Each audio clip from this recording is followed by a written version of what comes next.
It might have sounded like just another one of Tony Stark's trademark quips, a throwaway line in the high-stakes chaos of planning the time heist. But when he looked at Scott Lang and said, "When you mess with time, time tends to mess back," it wasn't just clever writing. It was a prophecy, a warning that the MCU is only now beginning to fulfill. And what if the ultimate consequence of that warning wasn't the arrival of Kang or the chaos in Loki, but the tragic, poetic corruption of the man who uttered it? What if Tony Stark's story, the one we thought ended with a snap in Avengers Endgame, is secretly the origin story for the MCU's next great threat? This is the untold story that begins after Endgame, a theory so interconnected it rewrites everything we thought we knew about the future, culminating in Avengers Doomsday. The Russo brothers have teased that Doomsday will tie directly back to Endgame, but the connection isn't about the heroes who survived, it's about the one who didn't. Could Tony Stark's sacrifice have been the catalyst for his own, darker return? The seeds were planted the moment the Avengers challenged the natural flow of time.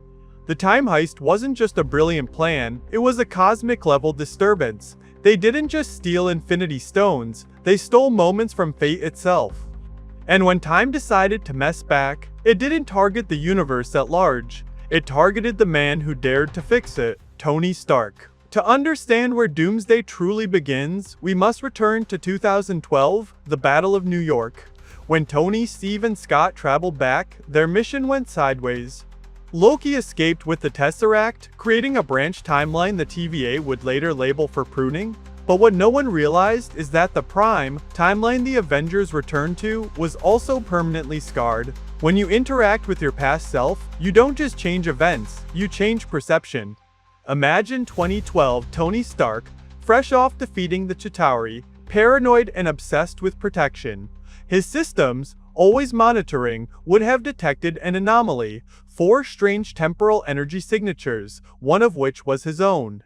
That version of Tony, arrogant and unrestrained, would have torn through the laws of physics to understand how another version of himself could be in his city. This investigation would become his descent.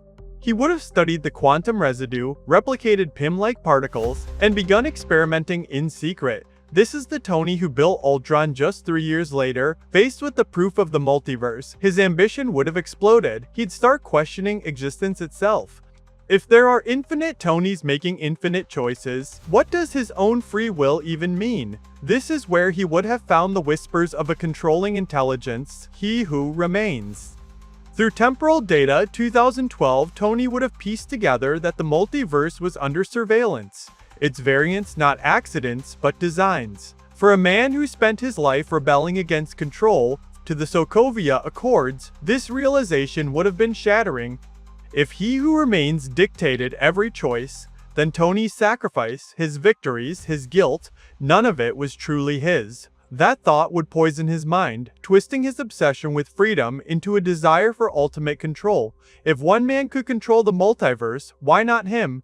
At least he'd make it better. Thus began his secret project, a suit not powered by arc reactors, but by multiversal convergence energy, a living conduit drawing strength from infinite versions of himself. It was the first prototype of the Doom armor, but the experiments took a toll. Temporal radiation scarred his body, his neural pathways fused with the armor's code. He stopped sleeping, stopped eating. Alone in his lab, surrounded by holograms of his own variants, he would have looked at his reflection and whispered, "He who remains thinks he controls everything. But now I remain." In that moment, Tony Stark ceased to be Iron Man and began his transformation into something else entirely. Shielded by his own temporal tech, this branch of Tony remained hidden from the TVA's pruning. He became a ghost in the machine, a remnant of a forgotten timeline evolving over centuries. He learned to stabilize his decaying form, integrating the armor into his very physiology until he no longer aged. He could travel realities at will. In his mind, he was no conqueror like Kang. He was a savior. He had seen infinite worlds plagued by war and suffering, and he became convinced that true peace wasn't natural. It had to be designed. This leads us directly to the inciting incident of Avengers Doomsday. Years after the main MCU events, Doctor Strange would detect a new anomaly, not destructive ripples, but synchronizing ones. Realities were beginning to align, their energies converging. Bruce Banner would identify the pattern. It was Stark tech, but evolved. These waves were pulling all realities toward a single point. Then, the portals would open. A figure would emerge, not in red and gold, but in dark, burnished armor laced with temporal energy. His mask would gleam like molten silver, his eyes burning with cold blue light. "You played with time," the figure would state, his voice calm, deliberate. "Now time plays with you." Strange would look on in horrified recognition. "Tony." In Perseva, the figure would slowly shake his head. Tony Stark was the beginning. Doom is the end. This is the tragic irony of Doomsday. It's not about the destruction of a world, but the convergence of all worlds into one perfect timeline. A universe built in Tony's image, free from the chaos of free will. It's the ultimate expression of his flaw, the need to build a suit of armor around reality itself. He is not motivated by hatred, but by a twisted, monstrous love. He truly believes he is saving everyone. The final confrontation would not be a simple battle. Doom's reality is a beautiful, terrifying monument, cities from all timelines merged into a single massive structure, patrolled by quantum automatons that speak with Tony's voice. The Avengers would fight their way through this world, only to discover they cannot win through force. Doom exists across all timelines simultaneously. The only path to victory would be a journey into the mind of the god. Doctor Strange, using a forbidden astral projection, would pierce the armor and find himself in an infinite hall of mirrors inside Tony's consciousness. Each mirror reflects a different Tony in the cave, with his daughter sacrificing himself. And chained in the center would be the core of Tony Stark, the man from 2012, imprisoned by his own creation. "Iron Man died the day I saw the truth," the captive Tony would whisper. "We don't make choices, we just follow the script. I'm just trying to rewrite it." "You're not rewriting it," Strange would counter. "You're erasing it. You're erasing yourself." As the external Avengers battle an infinite drone army, Strange's words would resonate. Tony would hear the voices of his old friends. Sam's leadership, Banner's logic, and the memory of their trust would begin to fracture Doom's control.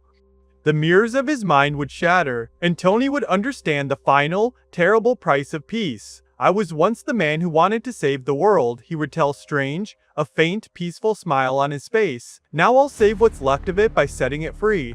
In a final, brilliant act of sacrifice, Tony would overload the convergence engine, undoing the merge and scattering the timelines back to their rightful states. His physical form, the Doom armor, would disintegrate into light. As he faded, a final holographic projection would appear, smiling at his friends. "Tell Morgan I finally got it right." When the light fades, the multiverse is restored. The Avengers stand in silence, not in victory, but in mourning. They didn't just defeat a villain. They witnessed the final death of a friend who had become a monster out of love.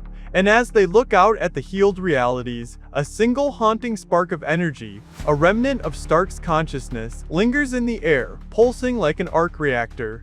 The story of Tony Stark is over, but his essence, his will to protect, is now a permanent part of the multiverse, waiting for the day it might be needed again. The consequences of messing with time have finally come full circle.